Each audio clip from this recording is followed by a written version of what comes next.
The decline of the Western Roman Empire took place over many years caused by internal and external problems. Internally, the empire suffered decay and divisions, particularly the separation of the Western Roman Empire from the wealthier Eastern Roman Empire in 395 AD was the main problem for the decline of the Western Roman Empire. Externally, outside invasions by successive waves of Germanic people, the Germanic tribes originally came from Scandinavia in northern Europe and moving into Central Europe earlier. By the 3rd century AD, they occupied the northern and northeastern boundaries of the Roman Empire. During the time, some Germanic tribes adopted the civilization of the Roman neighbors. They also traded with Roman merchants, learned to farm land, and accepted Christianity as their religion. But most Germans were organized into a tribal way of life. They lived in tribes, each governed by a tribal chiefs. በዚህ ርዕስ የምናየው ስለ ምዕራቡ የሮማ ግዛት ውድቀትና ስለ አውሮፓ የመካከለኛው ዘመን መጀመር እናወራለን ማለት ነው። የምዕራቡ የሮማ ግዛት እየወደቀ የመጣው ከረጅም ጊዜ ጀምሮ የምዕራቡ የሮማ ግዛት መውደቅ ሁለት ዋና ዋና ምክንያቶች አሉ። እነሱም ከውስጥና ከውጭ ችግሮች ጋር የተያያዙ ናቸው። የውስጥ ችግሩን ስንመለከት አጠቃላይ የምዕራቡ የሮማ ግዛት የውስጥ የመንግስት ስራ መዳከምና ክፍፍሎች ነበሩበት። በተለይም የራሱ የምዕራቡ የሮማ ግዛት ሀብታምና በተፈጥሮ ከታደለው ከምስራቁ ክፍል በ395 ዓመተ ምህረት መለየቱ ለድክመቱ ዋነኛ ምክንያት ነው። ከውጭ የሆኑ ችግሮችን ስንመለከት ከጀርመን የሆኑ ጎሳዎች በማህበል በሚመስል መልኩ የምዕራብ የሮማ ግዛትን ወረውታል። እነዚህ ከጀርመን የሆኑ ጎሳዎች መጀመሪያ ላይ ይኖሩ የነበሩት በሰሜን አውሮፓ ስካንዲናቪያ ተብሎ በሚጠራ አካባቢ ሲሆን ወደ ማዕከላዊ አውሮፓ የመጡት በቀደመ ጊዜያት ነው። እነዚህ ከጀርመን የሆኑ ጎሳዎች በ3ኛው መቶ ክፍለ ዘመን የሰሜንና የሰሜን ምስራቅ የሮማ ግዛት ወሰንን ተቆጣጥረዋል። በዚህም ከሮማ ግዛት ስልጣኔን ወርሰዋል ወይም ተቀብለዋል። ከዚህም በተጨማሪ ከሮማ ህዝብ እርሻን ተምረዋል። ንግድንም ከሮማ ነጋዴዎች ጋር አብረው ይነግዱ ነበር። ክርስትና እምነትንም ተቀብለዋል። ግን እነዚህ ከጀርመን የሆኑ ጎሳዎች አጠቃላይ ህይወታቸው የጎሳ ህይወት ነው ያላቸው። የሚመሩትም በጎሳ መሪዎች ነበር። In the 5th century AD, in an effort to escape from attacks by the Huns of the Central Asia, Germanic tribes began invading Roman territories itself. By then, the Roman Empire had lost much of its great power, and its army could not defend their longer frontier. During the time, the Visigoths invaded Spain in about 416 AD. Angles, Jutes, and Saxons began to settle in Britain in about 450 AD. The Franks established a kingdom in Gaul, the present-day France, in the 480s. The Ostrogoths also invaded Italy at about the same time. In 476 AD, Rome fell into the hands of the German tribes. በአምስተኛው መቶ ክፍለ ዘመን ዓመተ ምህረት እነዚህ ከጀርመን የሆኑ ጎሳዎች ከማዕከላዊ ኤዥያ ከተነሱ ሁንስ ተብለው ከሚጠሩ ወራሪዎች ራሳቸውን ለመታደግ በሚያደርጉት ጥረት የሮማ ግዛትን ወረው ነበር። በወቅቱ የሮማ ግዛት ወታደር ኃይል ረዥም የሆነውን ወሰናቸውን ማስከበር አልቻሉም። በዚህም ቪስኮቶች በ416 ዓመተ ምህረት ስፔንን ወረዋል። አንግልስ፣ ጁትስ እና ሳክሰንስ ደግሞ በ450 ዓመተ ምህረት አካባቢ ላይ ብሪቴን ላይ ሰፍረዋል። ፍራንኮች ደግሞ የራሳቸውን ግዛት ያኔ ጓል ወይንም አሁን ፍራንስ ተብሎ ከሚጠራው አካባቢ ላይ የራሳቸውን ግዛት መስርተው ነበር በ480ዎቹ አካባቢ ላይ።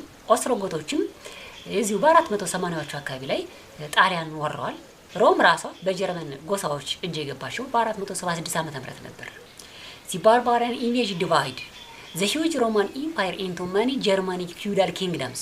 They were loyal only to their chiefs or families, and each tribe kept its kingdoms. Because of the invasion, local and central governments of the empire disappeared. The invasions brought the following changes in Western Europe.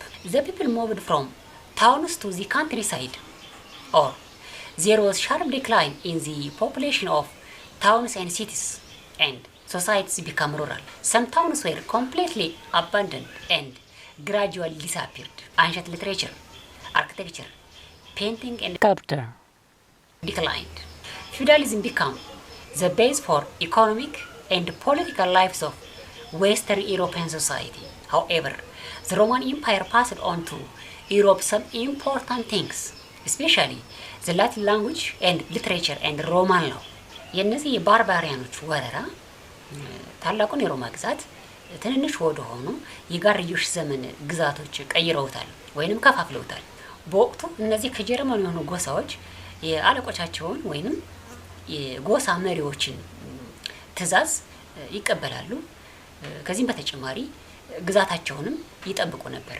በዚህ በወረራ ምክንያት የታላቁ የሮማ ግዛት የአካባቢያዊና የማዕከላዊ መንግስት ተዳክሟል ወይንም ጠፍቷል። እንግዲህ በአጠቃላይ የነዚህ የባርባሪያኖች ወረራ በምዕራቡ አውሮፓ ላይ የሚከተሉት ለውጦች አምጥቷል። ለአብነትም የከተሞች እድገት እጅግ እያሽቆለቆለ መጥቶ ስለነበር ህዝቡ ከከተማ ወደ ገጠር ፈልሷል ወይንም የከተማው ህዝብ በእጅጉ ቁጥሩ አሽቆልቁሏል። በዚህ ምክንያት ማህበረሰቡ ወደ ገጠር ነዋሪነት ተቀይሯል። አንዳንድ ከተሞች ወዲያውኑ የጠፉ ሲሆን ሌሎች ደግሞ ቀስ በቀስ ጠፍተዋል። የጥንቱ ሮማ ስልጣኔ እንደ ስነ ጽሁፍ፣ የህንፃ ስራ ጥበብ፣ የስዕል ስራ ጥበብ፣ የቅርጻ ቅርጽ ስራ ጥበቦችም ተዳክመዋል። የጋርዮሽ ዘመን አስተዳደር ለምዕራብ አውሮፓ ማህበረሰብ ዋነኛ የኢኮኖሚና የፖለቲካ ስርዓቱ ሆኗል። ይሁን እንጂ የሮማ ዘመን ስልጣኔ ለአውሮፓ ይዞት ያለፈ እጅግ በጣም በርካታ ነገሮች አሉ። ይህንን ከዚህ በፊት ከተማርናቸው ርዕሶች ሄዳችሁ ማየት ትችላላችሁ። በተለይ በላቲን ቋንቋ እና ስነ ጽሁፉ ከዚህ በተጨማሪ የሮም ህግና የመሳሰሉ ስልጣኔዎች ለአውሮፓ ህዝብ የሮማ ስልጣኔ ትሩፋቶች ናቸው።